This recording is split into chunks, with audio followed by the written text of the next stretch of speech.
Hello friends, welcome to my channel. My name is Virtuoso, and on this channel I share videos on food, business. I also share videos on NAFDAC registration. Kindly subscribe to my channel, hit the notification button so that when I post new videos, you'll be informed.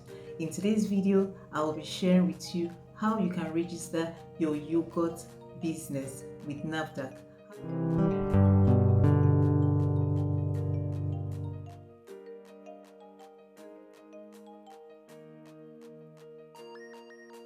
I've been able to register my changing product with NAFDAC, and I'm currently working on registering my cake product with NAFDAC. So sharing with you from the experience I had, and I was able to come up with a summary of the entire NAFDAC registration process. The reason I am sharing all these videos, I have done about 14 videos currently on NAFDAC registration. The reason I am doing this is because of the challenges I faced. I am trying to bridge the gap between business owners and NAFDAC, letting business owners know that it is doable, to even understand the process, because when I searched online, I did not see enough information. It was one challenge or the other, even trying to get my documents prepared professionally, trying to know what to do step by step. So that was why I created this video, to let you know what to do step by step to register your yogurt business. And the first thing, I'll start by letting you know how to register your business, your yogurt product with NAFDAC. So basically, NAFDAC is the National Agency for Food and Drug Administration and Control. Basically, they regulate and control the advertisement, the exportation, distribution, sales, the use of food, drugs, cosmetics, detergents, chemicals, and medical devices. Basically, these are the products that require NAFDAC registration. So if you're selling hair and all that, you don't have any business in NAFDAC registration. So these are basically, so what NAFDAC does is they have a required standard. They carry out tests on your product, yogurt, to ensure that this yogurt product actually meets their standard, and also make sure that this yogurt is safe for human beings to consume. Basically, that's what NAFDAC does. And what are the reasons why you should register your product with NAFDAC? Why should you care? Number one is, if you intend to sell this yogurt product to the general public, then you must register it with NAFDAC.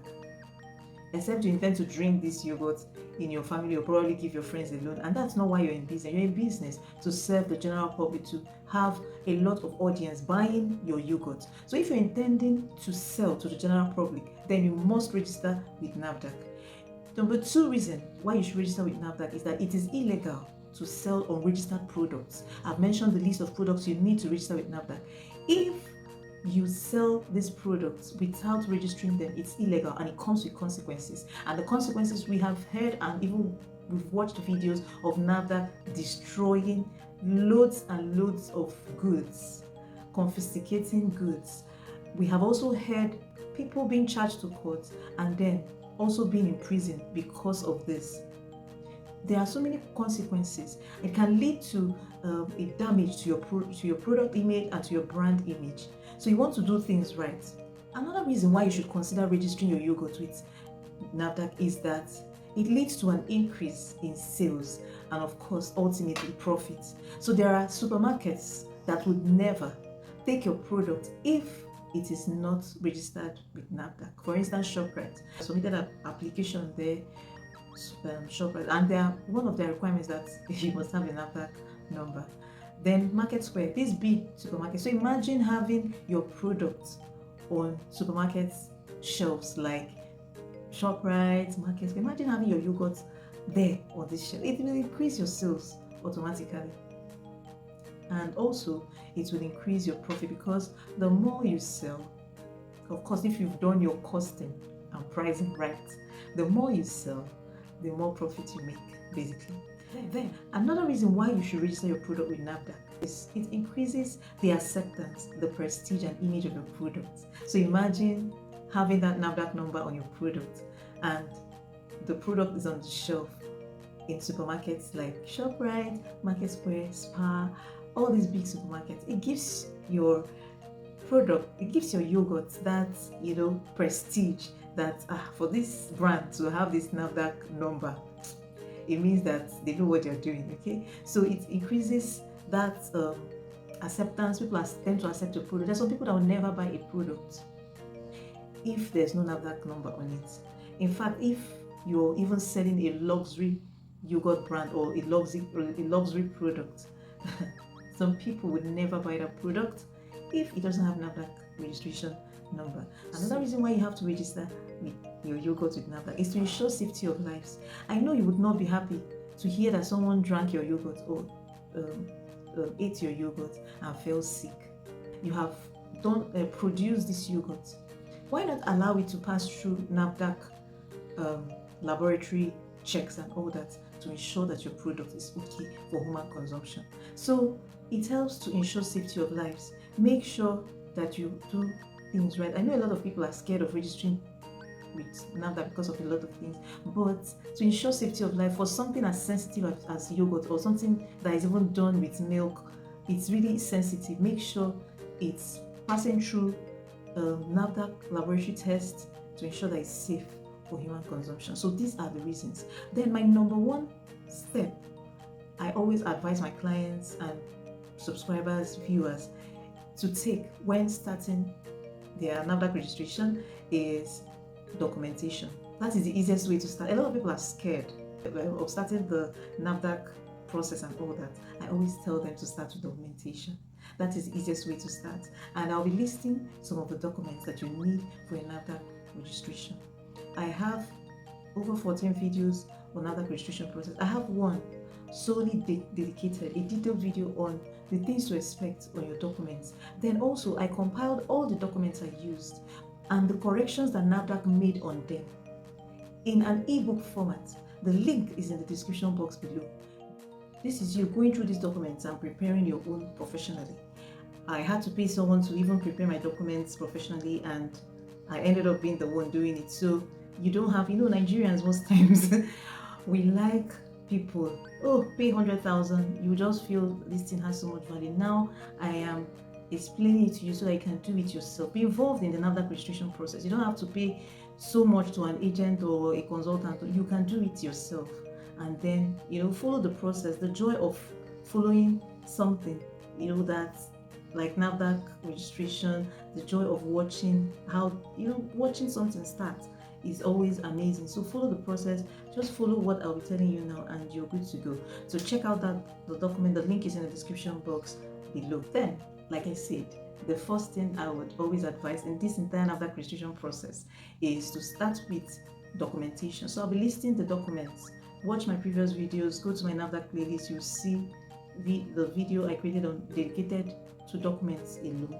Watch it and you will get a more detailed information on your documents. But the documents that you need are your CAC registration documents. In fact, if you've not registered your business, what are you doing? So that's the first thing you need to do. So that's why I always tell people to start with documentation. Register with CAC set. Then after your CAC, with your CAC certificate, I had to mention CAC documents was that certificate of incorporation from Corporate Affairs Commission in Nigeria, showing that your business is registered, is a legal entity, is registered. Okay, then with that you go for your trademark registration, because without your CAC document you can't get your trademark registration. The reason why you have to start early to register is that you may have chosen, let's say, Munch Treats or Munchie. That's one of my friends' business name. But let's say Munch Treats yogurt. The time you go, let's say you are registered with CAC. The time you now go for trademark, somebody might have used Munch Treats or might have trademarked the name Munch Treats. At that point, you will have to choose a name for your yogurt brand. Have you seen that trademark registration is superior to CAC? Read more about that. Or I could also create a video on that too. So that's why you have to register, especially if you love that name. When I registered, I used V Classic. My business name is V Classic Foods Limited. I used V Classic. I trademarked V Classic, and at the time I went, thank God that the name was available. So that was the name I used as my trademark. So under class 3031, thereabout, and it's basically for confectionaries. So I can sue anybody that uses that brand name because that name is trademarked. Trademark is superior to CAC. So let's proceed. Another document you have to prepare is planogram of your company, fumigation certificate, the product list of production equipment, then your list of raw materials and their sources. You have to provide that document. Another document you have to provide, the batch formulation, production flow chart, borehole analysis documents, the medical certificate of your staff, then your production manager's documents. And these documents include statement of results, their letter of application to your company, then the letter of acceptance of the production manager, that's the letter of acceptance of the job offer, then their NYSC discharge certificate. So these are 4 documents you're going to be providing for your production manager. You'll be providing these documents, and there's a way to prepare it. You also need certificate of analysis of your finished product. Yes, NAFDAC is going to conduct a test on your product, but you also have to send your product to the lab to get the nutritional information. You send that product to a product lab, right, to get the nutritional information of that product.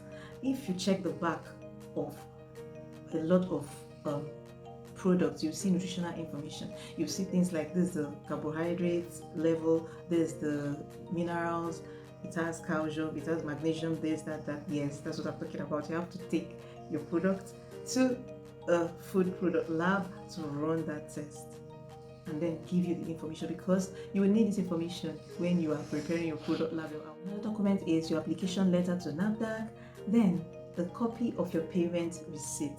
I'll also come to that. Then your SOPs. This one, it was like a hurdle for me, but I overcame it. Your SOPs, SOPs are standard operating procedures. They're simply written instructions of how a particular task will be carried out, and you will need your SOP for quality control. In other words, how will you carry out quality control in your company? Okay, you would need that also for production.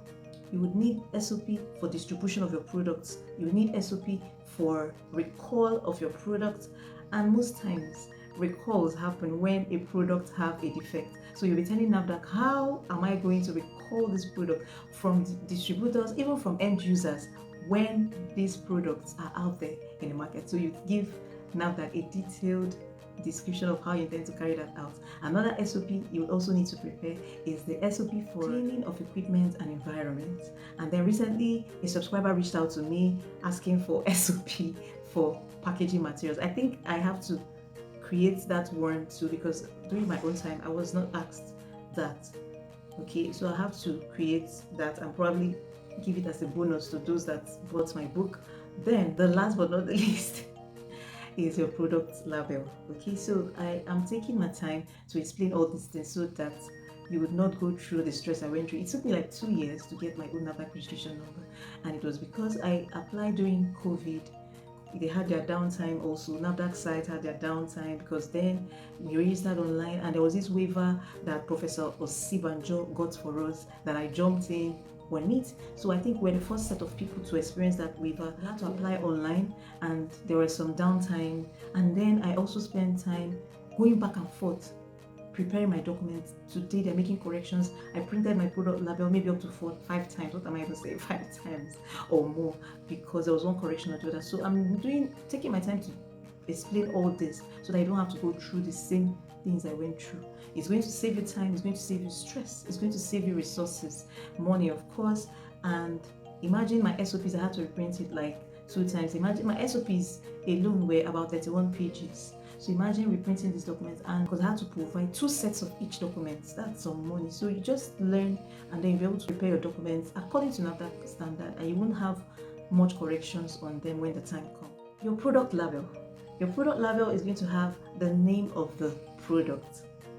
In my own case, it was V Classic Ginger, the trademarked name of the product.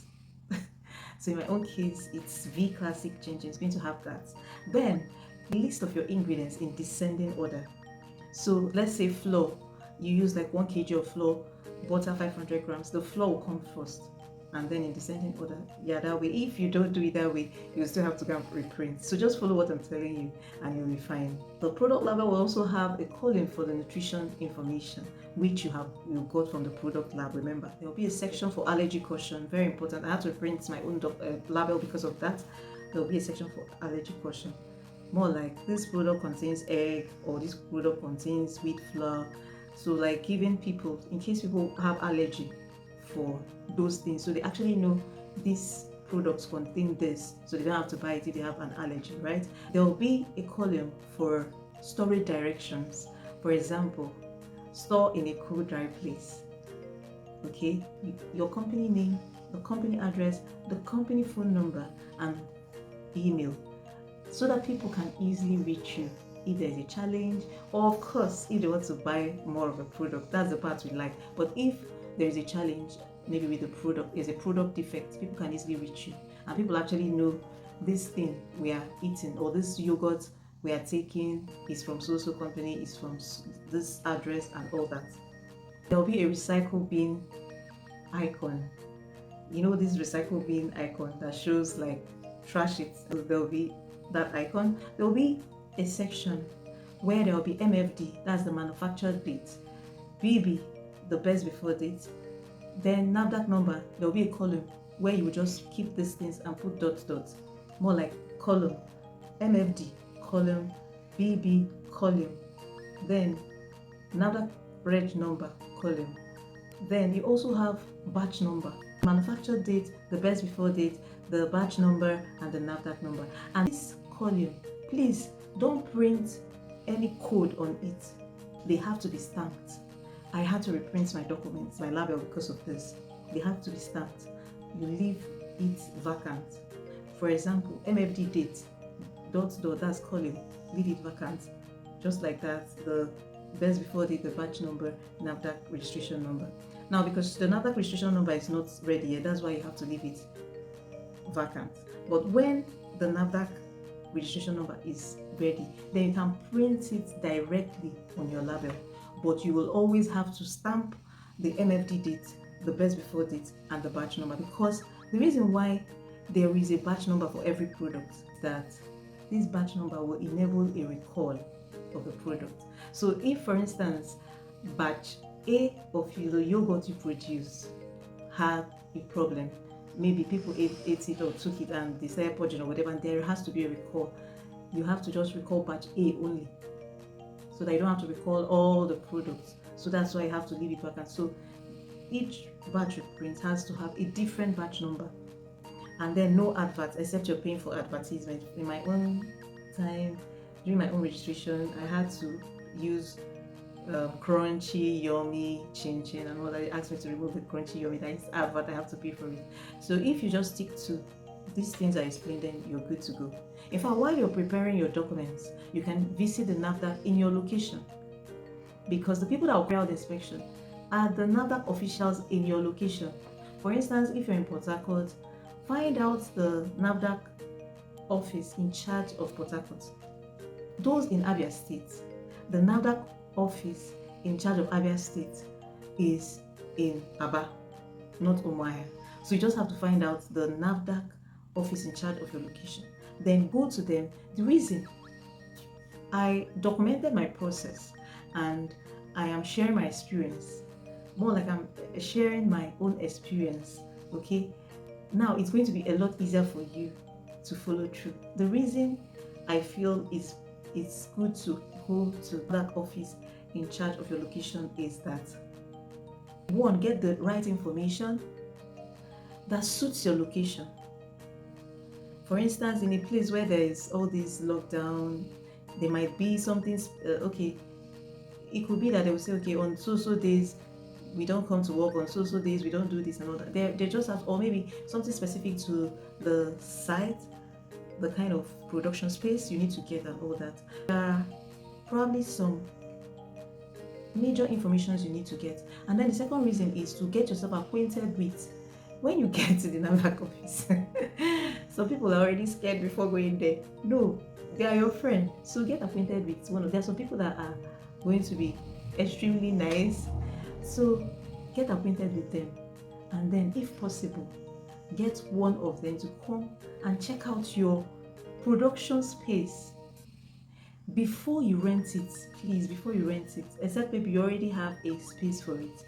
They are not coming to your kitchen, or you can't use. I've had a lot of questions, and I've answered most of those questions on my video. They will not. You don't have to use your current kitchen. You have to have a dedicated space. I have a video on my channel too that described how you need to watch that video. The production space, how it should be. Okay. If not, this video might end up being up to 2-3 hours. So just go and watch that on my playlist, NAFDAC playlist. But basically, the production space, you have the production section, you have the packaging section, you have the staff clocking room, you also have packaging area basically. But I did a detailed video on that. Please check that video out. So these are my reasons why I always advise that you go to the NAFDAC in your location, get acquainted with them. Even if they cannot go, of course you may have to spend some money and all that to get someone that might be able to go with you. You can probably do a video if it's so extreme. You could also give them a suggestion if you can do a video that you want to rent a space or you want to build a space, you want to be sure. Someone asked me this question through email. I hope this answers that. So that you want to build a space for your production and you would want them to check if this space is okay, so that you don't end up wasting money. Imagine renting a space for a huge amount and NAFDAC comes and tells you, no, we can't use this space. So imagine how devastating it can be. So that's my expert advice to you. Next, proceed to get your production space according to NAFDAC specification. Next step is proceed online to make your online registration. This is done on NAFDAC site. I have a 40 minutes video. It's a masterclass. Also, my channel is free. Watch it. I give a step-by-step guide on how you can register online, how you go and how you can register, where to go to and how you can register online. I don't want this video to be so prolonged. Then, when you have registered online, you also make payment online. Print the receipts of the payment. Then, print hard copies of all the documents I listed earlier and visit the NAFDAC office in your location. When you visit, they will open up a file for you. Okay? Then, the next step is the vetting of all your documents by NAFDAC. Remember, I already told you that I had to reprint and reprint documents. You don't have to do that because it wastes a lot of time and stress. Just do it right so that maybe just few corrections don't make me. I made a lot of mistakes because I was practically doing these things myself. I had to work on those documents myself. I was fully involved in the process. Okay, so now I've made the job easier for you. Then when they vet all your documents and when they vet all your documents and certify that your documents are okay, they will now proceed to schedule you for inspection. That's NAFDAC. They will be the ones to schedule you for inspection. And when they have scheduled you for inspection, you have to go and prepare, make sure your space, everything about the requirements is met. Make sure when they came for my inspection, they mentioned that I need to have a first aid box. I didn't know that. I need to have a first aid box. Then my tables have to be metal tables, so you can take that into consideration when you're buying the things you want to use in your production space. So get this metal industrial table. Okay, then that was it. Then okay, they also mentioned that my space had only one exit, so that I should make sure there are 2 exit doors, one at the back and maybe one in front. But it has to be 2 exit doors from what they mentioned. And then that was the basic corrections they made. When they come for inspection, they will pick up samples of your yogurt. I'm taking my time to explain the process so you understand it and so you don't make mistakes and start paying money for what is not working. When they have come to your space and when they come to inspect your production space, NAFDAC will take samples of your product, which they will take to their own lab to check if your product meets their standard. and if your yogurt is safe for consumption. At this stage, if you want to clap, you clap. If you want to dance, you dance. If you want to pray, pray. All that you have to do, pray that God helps you to scale through this process, because when they have certified, for me, this is one of the major milestones for them to check your product and ensure, and certify that your product is okay. For my own, when my product was certified okay, I was so happy. Like, I was so happy. So then after taking your product to the lab, they will now certify that your product is okay, and of course certify that your production space is okay. In fact, on the day they come for inspection, most times they might just, from the way they talk, you will know, okay, there's a headway here. So basically they will tell you that. So when these two are in place, they will now have their final approval meeting, final vetting, and issuance of NAFDAC registration number for your yogurt. At this point, everybody is happy and we live happily ever after. I hope this has explained the NAFDAC process for you, and this has simplified the entire NAFDAC registration process. If you enjoyed this video, please give me a thumbs up, share, subscribe to my channel, hit the notification button so that when I post new videos, you'll be informed. And if you have any questions or inquiries, send me an email. My email will be in the description box. Also, check out the NAFDAC Registration Documents ebook I talked about if you need guide for preparing for your documents. And don't forget to watch all my videos on NAFDAC registration that I've created for you. Thank you for watching.